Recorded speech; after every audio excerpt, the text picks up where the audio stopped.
नमस्कार दोस्तों, बिंदास बातें में एक बार आप सबका फिर से स्वागत है। आज की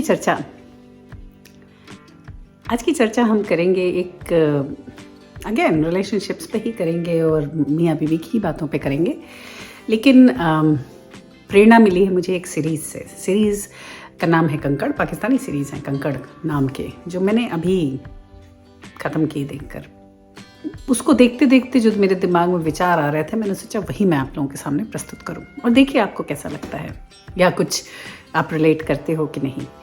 सो जो कंकड़ सीरीज़ है उसमें दिखाते हैं कि it's again very social problem जो बट उनको जागरूक या अवेयरनेस उनके लिए क्रिएट करने की कोशिश है। End of course the problem is कि जहाँ औरत की शादी होती है और इस चीज़ को बहुत नॉर्मलाइज कर दिया है कि औरत की पिटाई हो उस घर में या औरत को नीचा दिखाया जाए, लेकिन फिर भी उसको संभाल के घर को चलना है। तो इस सीरीज़ में ऐसा दिखाते हैं कि जो मेन कैरेक्टर है वो अपने रिस्पेक्ट के लिए फाइट करती है और मतलब पहली शादी होती है उसकी जिससे वो उसको मारता था, तो उससे वो तलाक लेती है और फिर दूसरी शादी होती है तो दिखाते हैं वहाँ भी उसको अलग स्ट्रगल से गुजरना पड़ता है। जो रिस्पेक्ट है औरत की वो काफ़ी सस्ती दिखाई गई है, which is very true as well।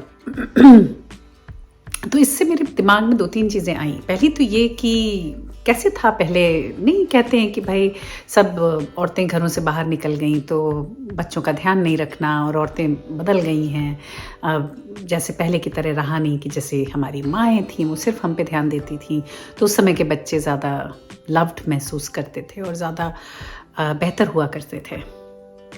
तो ये सब भी चर्चाएं होती हैं जब हम लोगों के साथ बैठते हैं। तो इस सीरीज़ को देखा तो मेरे दिमाग में एक विचार आया कि जो पहले सिस्टम था, जो युगों पहले की बात कर रही हूँ, रिसेंट पास्ट नहीं, तो जो हमारे वेदों में, जो हमारे कल्चर में है, उसमें औरत को दर्जा दिया हुआ था बहुत ही रिस्पेक्टफुल, जैसे कि क्लोज टू अ देवी। तो जब ऐसा दर्जा था तो सब लोग उसको बहुत रिस्पेक्टफुली देखते थे, उसके बारे में घर के लोग सब बहुत उसको रिस्पेक्ट करते थे और वो घर के सारे कामकाज करती थी, घर को संभालती थी, होम मिनिस्टर, एवरीथिंग। आदमी का काम सिर्फ ये होता था कि वो जाता था बाहर और सामान घर के लिए पैसा लेकर आता था। बाकी घर में उस पैसे से कैसे दिन चल रहे हैं, वो पैसा कम कमा के लाएगा तो उस कम में वो कैसे गुजारा कर रही है, इसका कोई नहीं था। उसको पूरी फ्रीडम थी, घर में फ्रीडम भी थी और उतनी ही उसकी इज्जत भी थी। तो औरत को जो आदमी बाहर जाके करता है बिजनेस, वो सारे बिजनेस घर में वो करती थी, चाहे वो फाइनेंस रिलेटेड हो, होम मैनेजमेंट हो, मार्केटिंग हो या कोऑर्डिनेशन या टीम वर्क हो, everything with in the house. क्योंकि वो इतने लोगों से बात करती थी, इतनों के साथ उसका उठना बैठना था, तो सोसाइटी में घर की इज्जत सब कुछ औरत के ही हाथ में था। तो बहुत बड़ा जॉब करती थी वो। धीरे धीरे क्या हुआ, मैं ऐसा महसूस करती हूँ कि औरतों को एक तरफ तो ऑफ कोर्स ये इक्वालिटी का प्रश्न ही क्यों आया। अगर आप देखें तो ये भी इक्वालिटी ही थी कि जहाँ औरत काम करती थी, घर का सब कुछ संभालती थी और आदमी बाहर से पैसे लेकर आता था। तो this was also very balanced way of looking things, क्योंकि हर जगह हर आदमी नहीं हो सकता। तो वो होता है ना डिवाइड एंड कॉन्कर।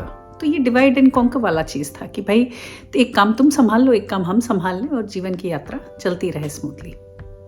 फिर इसमें चेंज और तब्दीली क्यों आई? क्योंकि ये जो रिस्पेक्ट था, जो मैं महसूस करती हूँ कि जो औरतों का रिस्पेक्ट था, जो रिस्पेक्ट जिस पोजीशन पे औरतें पहले हुआ करती थी, घर वालों ने, आदमियों ने उनको उस पोजीशन से गिरा दिया।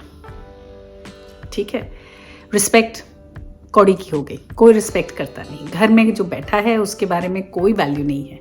अगर वो पैसा नहीं कमाता, तुम करती क्या हो दिन भर, ये सवाल उठने लगे। मारा पीटी शुरू हो गई। रिस्पेक्ट तो दूर की बात है, हर बात पर झिड़कना, छोटा दिखाना, मारना, औरत को परेशान रखना, ये सब शुरू हो गया घरों में। जब ये शुरू हो गया तो फिर औरत क्या करे, बताइए आप, क्या करे? वो बाहर जा नहीं सकती क्योंकि वो तो कमाती नहीं है, तो रह गई उसी कुएं में मरती बिलखती, लेकिन कुछ कर नहीं पाई। तब ये टर्न आया है सोसाइटी में, जहां औरतों ने बाहर घर से निकलना शुरू किया, पढ़ाई करी और काम शुरू किया। पहले भी औरतें पढ़ी लिखी होती थी लेकिन घर से बाहर नहीं जाती थी, घर के ही सब संभालती थी। लेकिन फिर उनको बाहर निकलना पड़ा, क्योंकि जब उनकी इज्जत ही नहीं है घर में और वो चाहें अपने लिए खड़ा होना तो चाह कर भी कर नहीं पाती थी। तो अगर आज के दिन किसी औरत को अपने लिए खड़ा होना है या कुछ उसके साथ ज्यादती हो रही है और वो चाहती है उसको बदलना, तो सबसे पहले तो ज़रूरी हो जाता है कि वो सेल्फ रिलायंट है कि नहीं, फाइनेंशियली केपेबल है कि नहीं। क्योंकि ये भी बहुत ज़्यादा है कि औरत वापस अपने घर नहीं जा पाती, यानी पेरेंट्स के घर, क्योंकि पेरेंट्स भी इस बात को कई बार सपोर्ट नहीं करते हैं। उनका ऐसा है कि भाई शादी हो गई तो अब तो तुम अपने ही घर जाओ, वो तुम्हारा घर है। तो फिर ऐसी स्थिति में ऐसी औरतें करें तो क्या करें, जो अगर उन्होंने काम ना उठाया हो करना, पैसा कमाना ना शुरू करें तो क्या करें। तो फिर मुझे ऐसा लगता है कि सोसाइटी में चेंज ही तब आया होगा जब औरतों की इज्जत कम हो गई और औरतों को बाहर निकलना पड़ा घरों से अपने काम करने के लिए, जिससे वो अपनी इज्जत वापस कायम कर सकें, कि वो अपने लिए खुद खड़े हो सकें और खुद कर सकें। और ये चीज़ उनको सिद्ध करनी पड़ी कि कोई भी चीज़ ऐसी दुनिया में नहीं है जो हम नहीं कर सकते, हम सब कर सकते हैं। अगर हम तुम्हारे साथ रहते हैं या हम तुम्हारे साथ शादी करी है या जीवन बिता रहे हैं, तो इसका मतलब ये नहीं है कि हम तुम पे डिपेंड करते हैं किसी, या हम तुम्हारे बगैर जी नहीं सकते, उसका मतलब ये है कि कंपेनियनशिप, कि भाई हम एक साथ जेल होते हैं, हम एक दूसरे के दोस्त हैं। और वही चीज़ है ना कि two is always a company.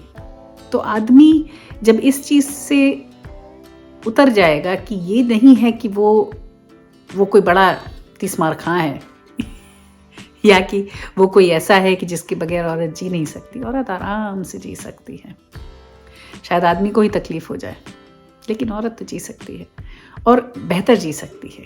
क्योंकि सीरीज़ में दिखाते हैं कि जो लड़का उसको मारता है जब, तो वो हमेशा प्यार भी बहुत करता है, तो जब मारता है तो वो हमेशा ये कहता है कि अरे यार वो तो गुस्से में हो गया, वो सब जो मैंने किया था वो तो गुस्से में किया था, लेकिन तुम तो जानती हो मैं तुमसे कितनी मोहब्बत करता हूँ और मैं तुम्हारे बगैर रह नहीं सकता, and all sorts of good things मारने के बाद।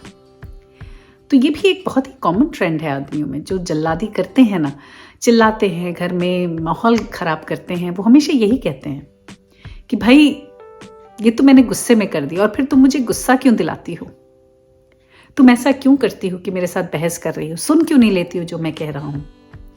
और ये चीज़ मेरे जहन में भी नहीं आती कि क्यों तुम्हें ज़रूरत है किसी को कुछ सुनाने की, किसी भी इंडिविजुअल को। जो एक व्यक्ति घर में अगर अडल्ट दो रह रहे हैं तो दोनों के पास समझ है अपनी अपनी। हो सकता है कि जो तुम्हारी समझ है या जो सामने वाले की समझ है, आदमी की जो समझ है वो औरत से फ़र्क हो, जुदा हो सकती है, क्योंकि समझ और अगेन किसी चीज़ की अंडरस्टैंडिंग, परसेप्शन सबके अलग अलग होते हैं। डोमेस्टिक वायलेंस, डोमेस्टिक अब्यूज़ को बहुत ही घरों में नॉर्मलाइज किया हुआ था और आदमियों ने कहीं ये चीज़ सोची हुई थी कि भाई ये तो उनका हक है कि मेरी औरत है, मेरी बीवी है, मैं नहीं मारूंगा तो कौन मारेगा। बेफजूल की बातें करेगी तो मार तो खाएगी, बहस करेगी तो मार तो खाएगी ही, गुस्सा दिलाएगी मार तो खाएगी ही। तो इस चीज़ को बहुत ही ज़्यादा नॉर्मल किया हुआ था। तो ये जो सीरीज़ है, ये दुनिया के आदमी या मर्द तो देखते ही नहीं हैं, ये सारी तो औरतें ही देख रही होती हैं कि जिन्हें देखना चाहिए वो तो देख ही नहीं रहे हैं। तो इनका फ़ायदा क्या है? अब वही मैंने कहा कि फ़ायदा तो है फिर भी, कि आज के दिन अगर वो औरत जो घर में पिट रही है और वो ये सीरीज़ देखती है, एटलीस्ट उसको तो पता चलता है कि जो उसके साथ हो रहा है वो गलत है और वो उठ के कुछ और कर सकती है अपने लिए। वो ये सोच सकती है कि भाई मुझे अपने को पहले इंडिपेंडेंट बनाना है, फिर ही मैं कुछ करूँगी, और इस बारे में शायद अवेयरनेस क्रिएट हो। ये चीज़ें तो, entertainment is the biggest source जिससे हम अवेयरनेस क्रिएट कर सकते हैं। तो ठीक है, हम आदमी नहीं देख रहा है सीरीज़, आदमी को नहीं शौक है ये सब घर परिवार की चीज़ें देखना कि क्या बकवास तुम हर वक्त यही देखती रहती हो, लेकिन औरत तो देख रही है। एटलीस्ट वो औरत को तो पता चल रहा है कि जो उसके साथ हो रहा है वो गलत है। और जब ये चीज़ निश्चित हो जाएगी कि वो गलत है और जब वो ये महसूस करेगी कि गलत है, तो फिर वो कुछ करेगी ना उसके लिए। और ये इसी पे तो सारा, यही तो आस है इन चीज़ों की सबकी। किसी से एक बार बात हो रही थी और ऐसी कुछ बात हुई तो उसने कहा कि देखो मैंने तुमसे ये चीज़ 10 साल पहले कही थी करने को, तुम 10 साल पहले कर लेती तो बेहतर नहीं होता? सिंपल क्वेश्चन, कोई मेरे एक्शन के लिए। तो मैंने कहा हाँ शायद बेहतर होता, लेकिन जो चीज़ मैंने आज करी है वो मैंने अपने हिसाब से करी है। जब मैं उस बात से कन्विंस हो गई और मुझे लगा कि अब कोई आस नहीं या अब कोई और ऑल्टरनेटिव नहीं है मेरे पास, तब मैंने वो डिसीजन लिया और मैंने किया। जो अगर मैं 10 साल पहले कर देती तो शायद मेरे, और किसी और के कहने पे कोई चीज़ करती, तो शायद मेरे दिमाग में ये डाउट हमेशा ही रहता है कि नहीं यार, शायद अगर मैं रहती या अगर मैं ये ना करती तो शायद जीवन बेहतर होता, शायद सब ठीक हो जाता। तो मैंने कहा नहीं, हर चीज़ जो होती है ना, किसी और के कहने पे अगर आप करो तो आप उसको उम्र भर ब्लेम भी करने के लिए तैयार रहते हो।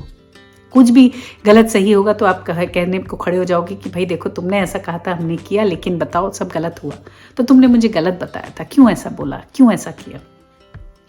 पर जो अगर आप क्लियरली बैठकर आप अपने हिसाब से कोई डिसीजन लेते हो कि भाई मुझे ऐसा करना है या मैं ऐसा सोचती हूँ और ये मेरा डिसीजन है, तो फिर आप खुद ही कन्विंस्ड हो। तो फिर किसी के ऊपर आप किसी को ब्लेम नहीं करते हो उस डिसीजन के लिए, ना ब्लेम करते हो। और जब तक कि आप खुद कन्विंस नहीं हो कुछ करने के लिए, कोई आपको करवा नहीं सकता, क्योंकि जो करवाएगा तो आप कभी उस डिसीजन से खुश नहीं होगे। तो जहाँ पे भी जो भी लोग हैं जो इस दौर से गुजर रहे हैं, मेरा ये कहना है कि जिनको लगता है कि उनके रिलेशंस ठीक नहीं हैं या उनके रिलेशंस में प्रॉब्लम है या ये है वो है कि उनकी इज्जत नहीं है या घर में बहुत शोरगुल है, मारा पीटी है, वायलेंस है, अब्यूज़ है, तो उनको खुद अपने को इतना स्ट्रॉन्ग बनाना है और खुद ये चीज़ समझनी है कि आगे हमें क्या करना है और सोच समझ के करना है। क्योंकि ज़रूरी नहीं है कि जो आज मेरे लिए डिसीजन ठीक है वो आपके लिए भी हो, और ज़रूरी नहीं है जो आप कर रहे हो वो मेरे लिए भी ठीक हो। क्योंकि किसी भी चीज़ में, वो ब्लैंकेट अप्रोच बोलते हैं ना, किसी भी सिचुएशन में, किसी भी एस्पेक्ट में ब्लैंकेट अप्रोच हम नहीं ले सकते। ब्लैंकेट अप्रोच का मतलब ये है कि हर चीज़ में एक ही चीज़ कि भाई एक्स ये हुआ वो हुआ, भाई आदमी तो इसका नेक्स्ट स्टेप यही होगा, ऐसा नहीं है। क्योंकि ज़िंदगी में 2+2 इज़ नॉट ऑलवेज 4। सबका अपना अपना परसेप्शन होता है, सब अपने अपने नज़रिए, अपने अपने लेंसेज से ज़िंदगी को देखते हैं। एक ही सिचुएशन को 4 अलग लोग देखेंगे तो उससे वो 4 अलग चीज़ें उठाएंगे। तो फिर हमें अपने आप को समझना है कि हम कहाँ जाना चाहते हैं या हम क्या करना चाहते हैं, और उस हिसाब से बढ़कर डिसाइड करना है, किसी और के इन्फ्लुएंस में आके नहीं। तो इस वीडियो का मकसद सिर्फ यही है कि एक तो ये चीज़ बताना कि भाई ये जो इम्बैलेंस सोसाइटी में आया है कि जहाँ औरतें अब घरों से बाहर काम कर रही हैं, कहीं कुछ हद तक इसका श्रेय या इसका क्रेडिट बोलूँ या ब्लेम बोलूँ, अदर हाफ को ही जाता है। क्योंकि उन्होंने ही ऐसा औरतों को मजबूर किया कि वो घरों से बाहर निकले और अपना काम करें और पैसा कमाना शुरू करें। जो अगर इज्जत और सम्मान घरों में मिला होता या होता तो शायद ये ना होता,